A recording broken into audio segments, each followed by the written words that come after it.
बिल्कुल आशिया, जो आंकड़े अभी सामने आ रहे हैं कोरोना संक्रमित मरीजों की जो संख्या है उसमें जो है वो लगातार कमी होती दिख रही है। संक्रमित मरीज जो स्वस्थ होकर अपने घर लौट रहे हैं उनकी संख्या में बढ़ोतरी हो रही है और जो संक्रमित मरीज है उनकी संख्या में कमी हो रही है। तो ऐसे में हम कह सकते हैं कि जो संक्रमण का जो प्रकोप है अब वो धीरे धीरे कमज़ोर होता नज़र आ रहा है।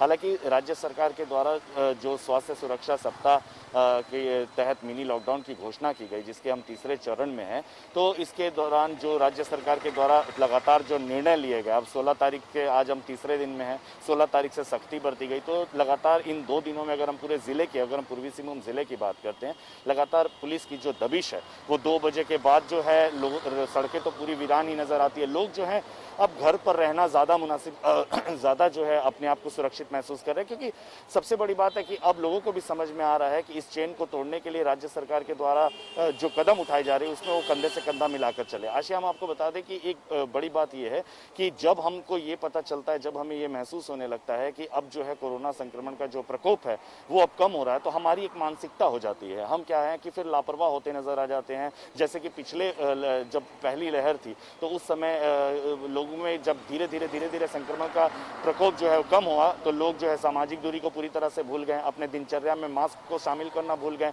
बेधड़क से वो जितने भी तरह के कार्यक्रम हैं उसके ऑर्गेनाइज करने लगे।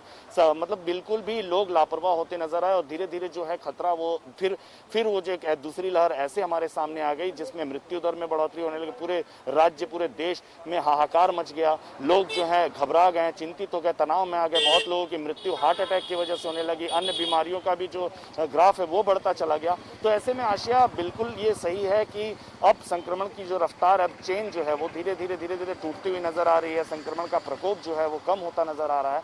ऐसे में अभी भी सख्तियां जो जिला प्रशासन के द्वारा सख्तियां बरती जा रही है वो तो अपनी जगह बिल्कुल सही है, लेकिन हम जो हैं, हमें भी अब जिस तरह से हम अब सरकार को सहयोग कर रहे हैं, हम अपने घरों से निकलने में बचते दिख रहे हैं, तो हमें इस चीज़ को बरकरार रखना है। दूसरी चीज़ है कि टाटा स्टील के द्वारा भी एक सर्कुलर जारी किया गया आशिया कि जिला प्रशासन को किस तरह से लोग जो हैं आंख में धूल झोंकते हैं। ई पास की अगर हम बात करें तो लोग जो हैं बेवजह ई पास, कुछ ऐसे चुनिंदा लोग हैं जो ई पास बनाकर सड़क पर घूम रहे हैं, ऐसे लोगों पर भी लगाम लगाई जा रही है। तो टाटा स्टील के द्वारा एक सर्कुलर जारी किया गया कि जो लोग अब जिनकी जो ड्यूटी टाइम है अगर उस टाइम के अलावा वो अपने गेट पास का मिसयूज करते हैं तो वैसे कर्मचारियों की जो है वेतन में कटौती की जाएगी। ये भी एक बहुत सराहनीय कदम जो है टाटा कंपनी के द्वारा, टाटा स्टील के द्वारा, क्योंकि इससे भी एक तरफ राज्य सरकार के द्वारा पूरी कोशिश की जा रही है कि अंतिम व्यक्ति सुरक्षित रहे। ऐसे में प्रत्येक व्यक्ति, अभी हम आपको बता दें कि अब जितने भी चेक नाके हैं मजिस्ट्रेटों की नियुक्ति की गई है और हमने कल ही बात किया,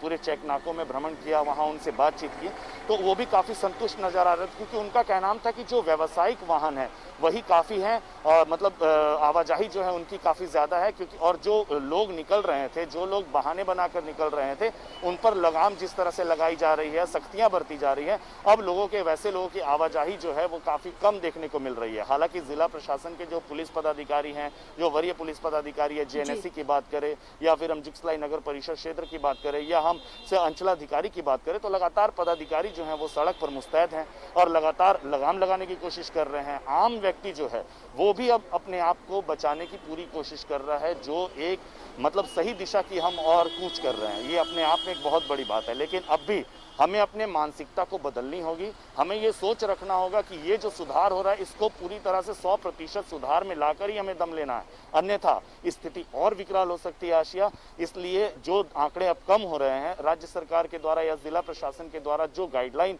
दिया जा रहा है उस गाइडलाइन का हम पूरी तरह से पालन करें। आशिया, हम आपको एक चीज बता दें कि अब भी बहुत सेंटरों में जो टीकाकरण की बात हो रही है, अब भी बहुत सेंटरों में अभी भी बहुत सारे ऐसे लोग हैं पूरे जिले में जो टीके को लेकर काफी भ्रमित है। उनके मन में काफी कुछ सवाल है, वो बताना नहीं चाह रहे। अभी हम अगर 100 लोगों के बीच जाते हैं तो उनमें से 30 या 40 लोग ऐसे पाए जाते हैं जिन्होंने अब तक टीका नहीं लिया।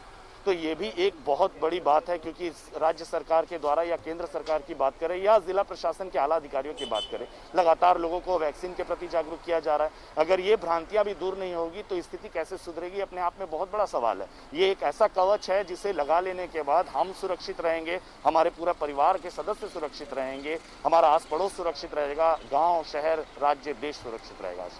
चलिए, शुक्रिया प्रवीण इस तमाम जानकारी के लिए। तो अभी भी एहतियात बहुत ज़रूरी है। भले ही स्वास्थ्य सुरक्षा सप्ताह का असर आंकड़ों में नज़र आ रहा है, लेकिन अगर हम अभी भी सावधानी बरतते रहे तो ये आंकड़े शून्य तक चले जाएंगे और इस महामारी से झारखंड राज्य मुक्त हो पाएगा।